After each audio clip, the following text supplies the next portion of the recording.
UP TET के papers के लिए एक और नई सीरीज़ हम लेके आए हैं 30 क्वेश्चन के। अब इसमें से आज का पहला प्रश्न है, ओजोन परत क्या अवशोषित करती है।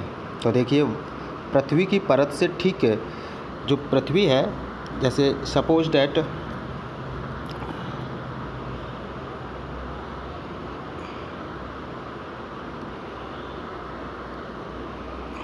पृथ्वी की ठीक है, मान लीजिए ये आपकी पृथ्वी है और इससे ठीक 20 से 30 किलोमीटर की ऊंचाई पर एक परत है।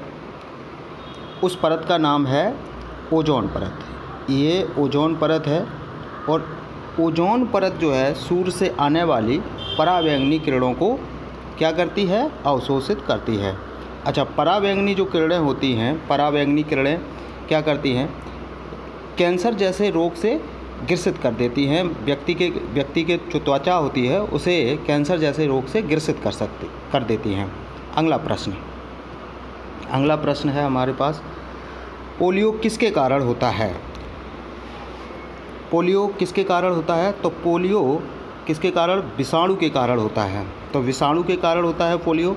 अच्छा, कौन सा विषाणु होता है, पोलियो माइलिटिस। पोलियो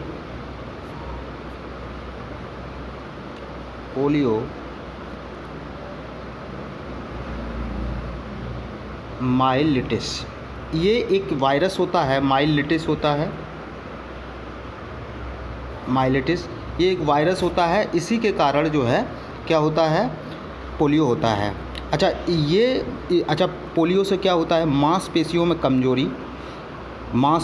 कमजोरी, अकड़न और मांसपेशियों में, और जहाँ पर हड्डियों में दर्द होता है।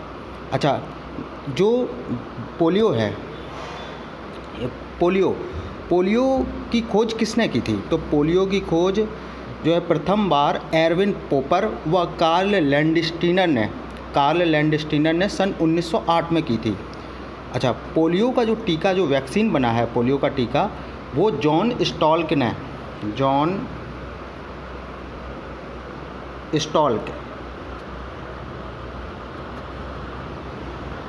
ने कब बनाया था, 1950 ईस्वी में। कब, 1950 ईस्वी में। तो ये इतने क्वेश्चन देखिए, एक प्रश्न के साथ 2-3 प्रश्न आपको मिल जाएंगे, तो प्लीज़ कॉपी और कलम लेकर भी बैठिए। अगला प्रश्न क्या है, निम्नलिखित रोगों में से मादा एनाफ्लीज किसकी वाहक है। तो मादा एनाफ्लीज किसकी वाहक है, मादा एनाफ्लीज होती है वो मलेरिया की वाहक होती है। मादा एनाफ्लीज काहे की वाहक होती है, मलेरिया की। अच्छा, मलेरिया जो रोग होता है वो शरीर में 10 से 15 दिन तक रहता है, 10 से 15 दिन तक।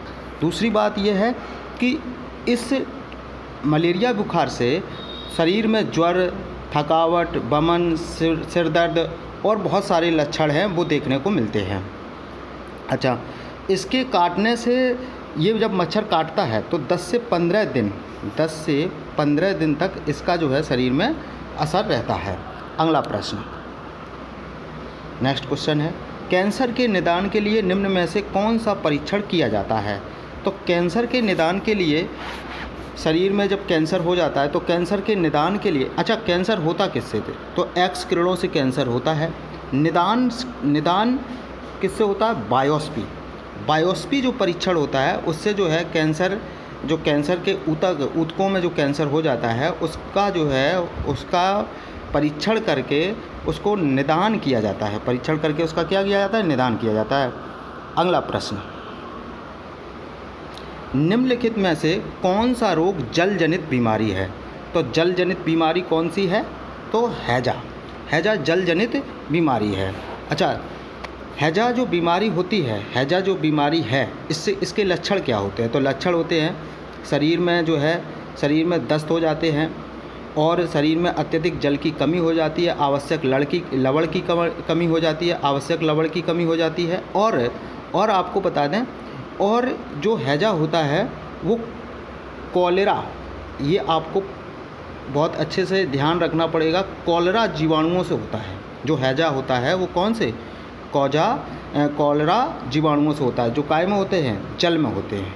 जो पीने वाला जल होता है, वही जल जब दूषित हो जाता है तो उसमें कौन से जीवाणु हो जाते हैं? तो कॉलरा जीवाणु।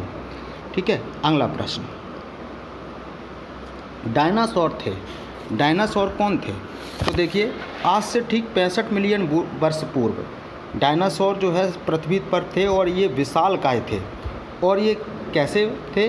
तो ये सरीसृप थे। कैसे थे?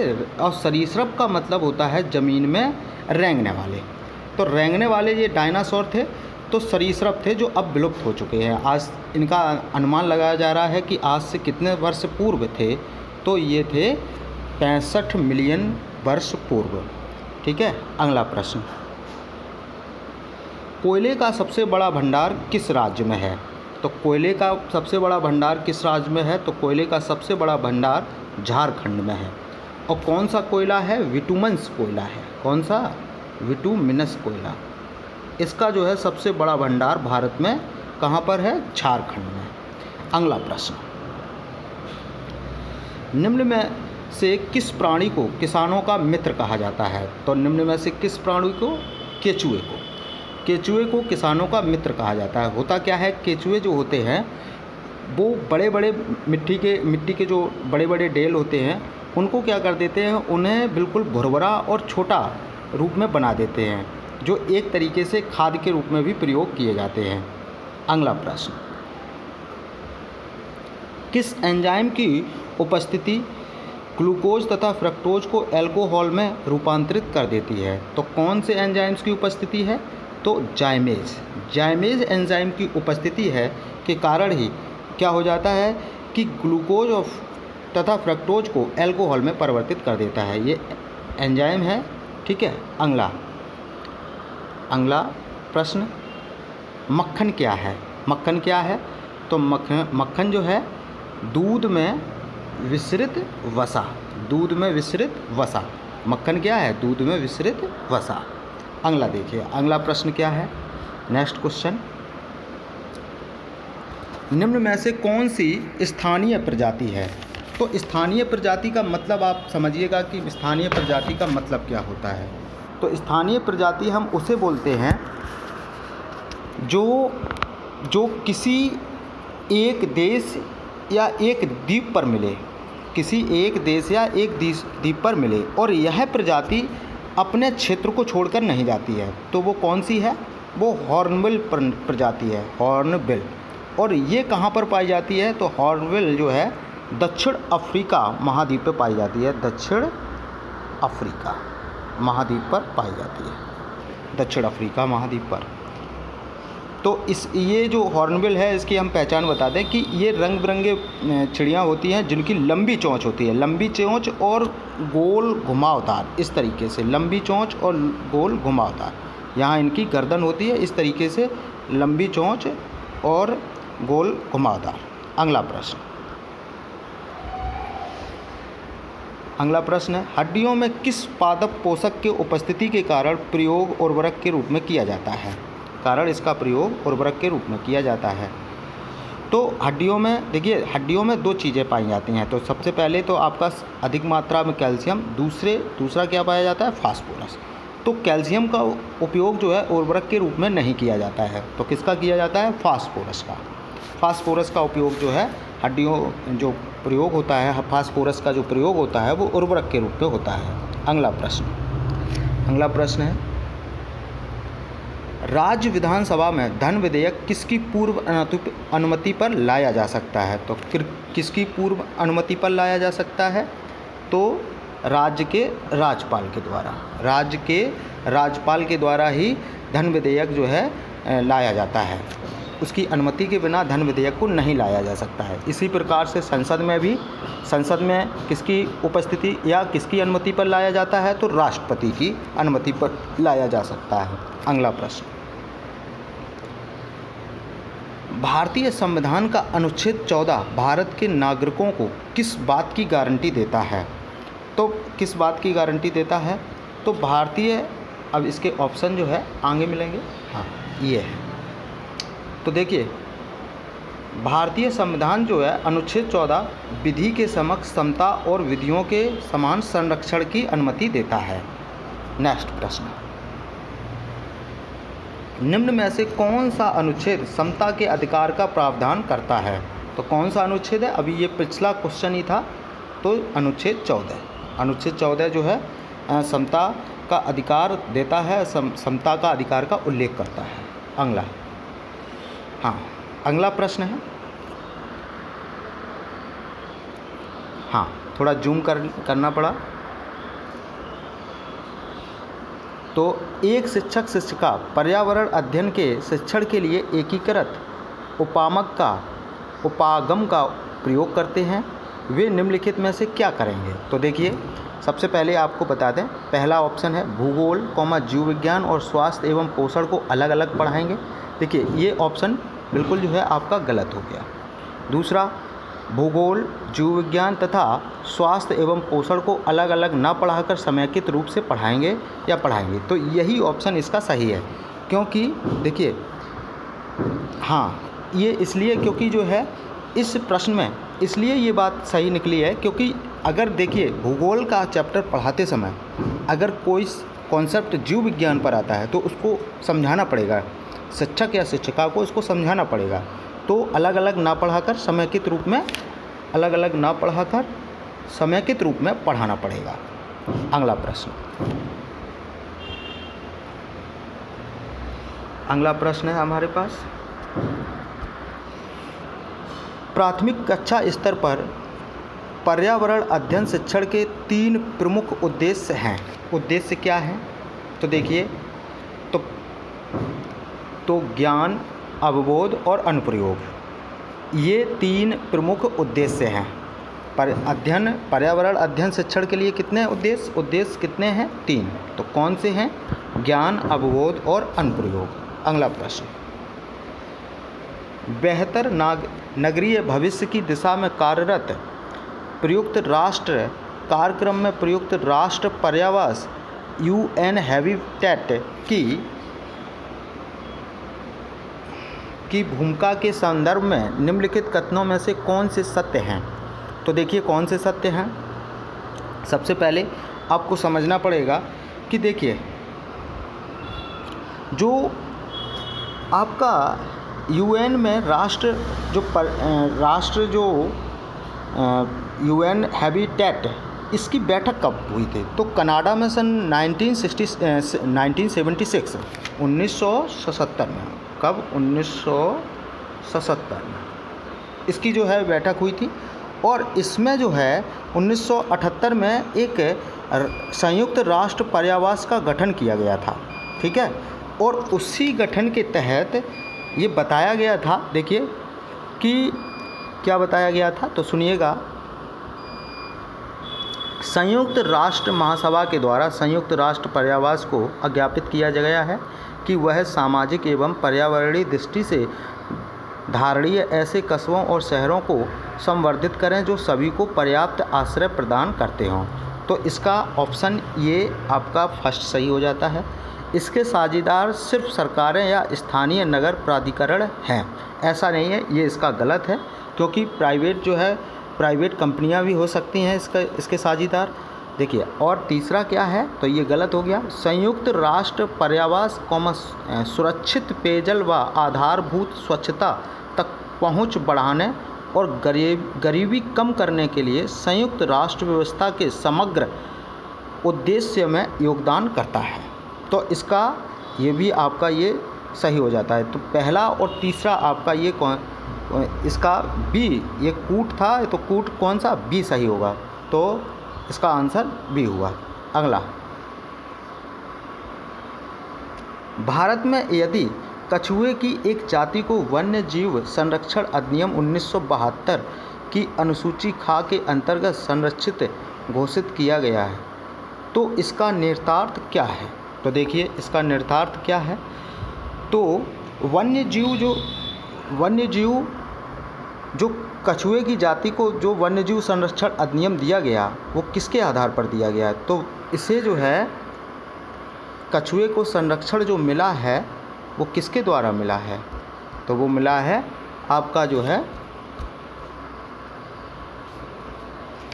हाँ, तो ये मिला है, कछुए को संरक्षण मिला है बाघ के संरक्षण अधिनियम से। तो बाघ का संरक्षण अधिनियम कौन सा था? 1972 में ही अनुसूची ख में बाघ को भी संरक्षण दिया गया था। अगला प्रश्न, तो इसका ए ऑप्शन सही हो जाएगा। अगला नेक्स्ट क्वेश्चन, भूमंडलीय जलवायु परिवर्तन संधि ग्लोबल क्लाइमेट चेंज अलायंस के संदर्भ में निम्नलिखित कथनों में से कौन से सही हैं? तो देखिए, यह यूरोपीय संघ की पहल है, बिल्कुल सही है। यह लक्षाधीन विकासशील देशों को उसकी विकास नीतियों और बजटों में जलवायु परिवर्तन के एकीकरण हेतु तकनीकी एवं वित्तीय सहायता प्रदान करती है। तो इसका जो है, यह यूरोपीय संघ की पहल है। तो इसका पहला क्वेश्चन बिल्कुल सही होता है, ये यूरोपीय संघ की पहल है। इसका दूसरा क्वेश्चन गलत है, तो पहला क्वेश्चन इसका सही है। तो अब पहला क्वेश्चन इसका सही होता है, और अगला देखते हैं इसमें कौन से ऑप्शन हैं। हाँ, तीसरा है, इसका समन्वय विश्व संसाधन WRI और धारणीय विकास हेतु विश्व व्यापार परिषद WBCSD द्वारा किया जाता है। तो इसके पहले और तीसरे जो है इसके ऑप्शन सही है। अगला प्रश्न क्या है? वन्य जीव सुरक्षा अधिनियम 1972 के अनुसार किसी व्यक्ति द्वारा विधि द्वारा किए गए कतिपय उपबंधों के अधीन होने के सिवाय निम्नलिखित में से कौन से प्राणी का शिकार नहीं किया जा सकता है? तो देखिए, कौन से प्राणी का शिकार नहीं किया जा सकता है? ना तो घड़ियाल का शिकार किया जा सकता है, ना तो भारतीय जंगली गधा। भारतीय जो जंगली जो गधा है वो आपका कहाँ पाया जाता है? तो भारतीय जंगली जो गधा है वो कच्छ गुजरात में पाया जाता है। ये कहाँ? कच्छ गुजरात।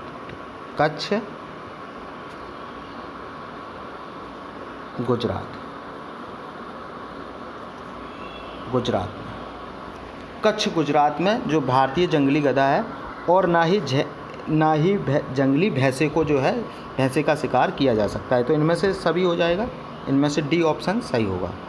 अगला प्रश्न, घास भूमि में पेड़ घासों को पारिस्थितिकीय प्रतिस्थापन के रूप में प्रतिस्थापित नहीं कर सकते, क्योंकि सीमित सूर्य प्रकाश और पोषण तत्वों की कमी होती है, इसलिए जो है हम प्रतिस्थापन नहीं कर सकते। अगला, जो घास होते हैं उनके जो है उन्हें पेड़ के रूप में प्रतिस्थापित नहीं कर सकते हैं। अगला प्रश्न, प्राकृतिक पर्यावरण दर्शाता है। क्या दर्शाता है प्राकृतिक पर्यावरण?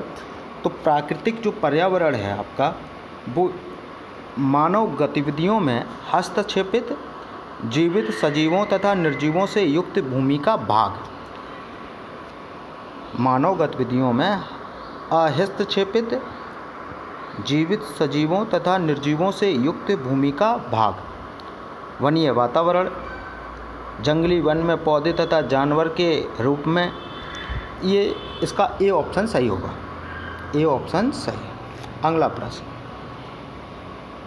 उत्तर प्रदेश सरकार की महत्वाकांक्षी 8 लेन प्रदेश नियंत्रित गंगा एक्सप्रेसवे परियोजना का विस्तार उत्तर प्रदेश के किन्हीं दो परस्पर अधिकतम दूरी वाले जनपदों के मध्य प्रस्तावित है? तो देखिए, तो कौन सा है? 8 लेन परियोजना जो गंगा एक्सप्रेसवे परियोजना थी वो किसके बीच में थी? नोएडा और गाजीपुर, बल्कि यहाँ बलिया तक थी इसकी।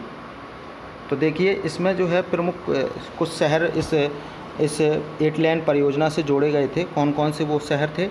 तो देखिए, ये 2007 में जब उत्तर प्रदेश में मायावती की सरकार थी तब ये परियोजना उन्हीं के द्वारा जो है लागू की गई थी।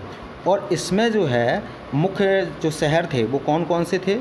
तो गाजीपुर था, रामनगर था, वाराणसी था, मिर्ज़ापुर, इलाहाबाद, ऊंचाहार, उन्नाव, कानपुर, बिठूर, कन्नौज, फतेहपुर, बदायूं, नरौरा और बुलंदशहर। जो बुलंदशहर होते हुए और ये कहाँ तक आपका नोएडा तक, नोएडा से बलिया। तो यहाँ गाजीपुर दिया है तो गाजीपुर, बलिया के ठीक पीछे गाजीपुर। अगला प्रश्न है, उत्तर प्रदेश में कौन सा जिला अवनलिका अपरदन से सर्वाधिक प्रभावित है? तो अवनलिका अपरदन से प्रभावित कौन सा है? तो आपका इटावा। अच्छा, अवनलिका अपरदन का मतलब क्या होता है? देखिए, उत्तर प्रदेश का जो इटावा शहर है, ये जो है यमुना और चंबल की मिट्टी का प्रदेश माना जाता है, मिट्टी का जिला माना जाता है। और इसमें जो है यहाँ पर बड़े बड़े सकरे रास्ते, ठीक है, और घुमावदार नदियाँ, जिसके द्वारा क्या है, अवनलिका अपरदन से प्रभावित डिस्ट्रिक्ट है ये इटावा जिला। अगला प्रश्न, उत्तर प्रदेश में निम्नलिखित में से कौन सा नगर राष्ट्रीय महामार्ग 2 द्वारा नहीं जोड़ा जाता है? तो कौन सा नगर है? तो राष्ट्रीय महामार्ग 2 द्वारा लखनऊ नहीं जोड़ा जाता है। और कौन कौन से जोड़े गए? तो वो जोड़े गए हैं राष्ट्रीय राजमार्ग 2 से मथुरा, कानपुर और इलाहाबाद, वाराणसी, मोहनिया, बारा, ये सभी जो है कोलकाता तक ये जो है जाता है। और इसकी कुल लंबाई कितनी है महामार्ग 2 की? 756 किलोमीटर। कितनी है? 756 किलोमीटर। ये राष्ट्रीय महामार्ग 2 की लंबाई है। अगला प्रश्न, निम्नलिखित नृत्यों में से कौन एक सुमेलित नहीं है? देखिए, धुरिया जो आपका नृत्य है वो बुंदेलखंड का है। धीवर जो है कहाँ का है? कहार। नटवरी पूर्वांचल का है। और कर्मा जो है आपका महोबा ना होके, कर्मा महोबा का नहीं है, ये कहाँ का है? सोनभद्र का। कहाँ का है? ये सोनभद्र का है, जिसका अब नाम क्या है? रॉबर्टगंज है। ठीक है, सोनभद्र। और जो सोनभद्र है ये उत्तर प्रदेश का एक ऐसा डिस्ट्रिक्ट है जो 4 प्रदेशों से जिसकी सीमाएं लगती हैं। ठीक है, सोनभद्र। कर्मा कहाँ का नृत्य है? सोनभद्र का। ठीक है, और सोनभद्र के पास ही आपका मिर्ज़ापुर पड़ता है। तो कर्मा, मिर्ज़ापुर और सोनभद्र दोनों डिस्ट्रिक्ट का जो है नृत्य है। अगला प्रश्न, निम्नलिखित में से कौन सही सुमेलित नहीं है? तो सही सुमेलित कौन नहीं है? तो देखिए, गोमती नदी के किनारे तट पर सुल्तानपुर है।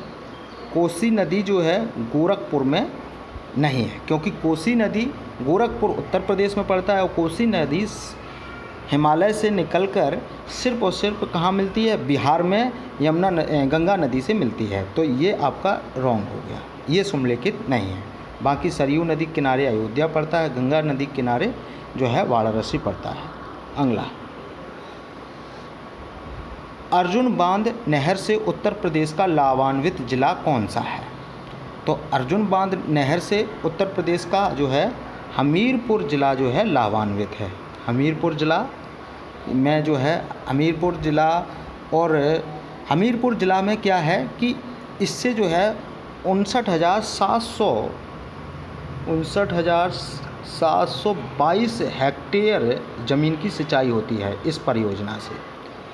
इस अर्जुन बांध नहर से परियोजना है और इससे हमीरपुर में इतने हेक्टेयर ज़मीन की क्या होती है? सिंचाई होती है। तो अगला प्रश्न, तो इसका हमीरपुर। अंतिम क्वेश्चन है हमारे पास, निम्नलिखित में से कौन एक सुमेलित नहीं है? तो कौन सा नहीं है? देखिए, देवा आपका जो है बाराबंकी में, जो देवा है आपका बाराबंकी में। और ये नृत्य हैं आल्हा जो गाई जाती है, आल्हा जो है जो वीर रस कथा है, ये महोबा में गाई जाती है। अच्छा, कर्मा जो है अभी आपको बताया था कि सोनभद्र और मिर्ज़ापुर, सोनभद्र और मिर्ज़ापुर का में किया जाने वाला नृत्य है जो सावन के महीने में किया जाता है। और कजरी जो है कजरी मिर्ज़ापुर में गाई जाती हैं। तो ये मधुर लोकगीत है। और लेकिन जो ये कर्मा है ये मिर्ज़ापुर और सोनभद्र का नृत्य है। तो यही आपका जो है सुमेलित नहीं है।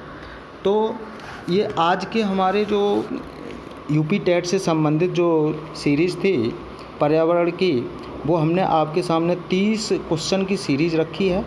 अगर ऐसी सीरीज़ और प्राप्त करना चाहते हैं तो हमें कमेंट्स करें और हमारे चैनल को एक बार सब्सक्राइब कर दें ताकि ऐसी सीरीज़ आपको मिलती रहें।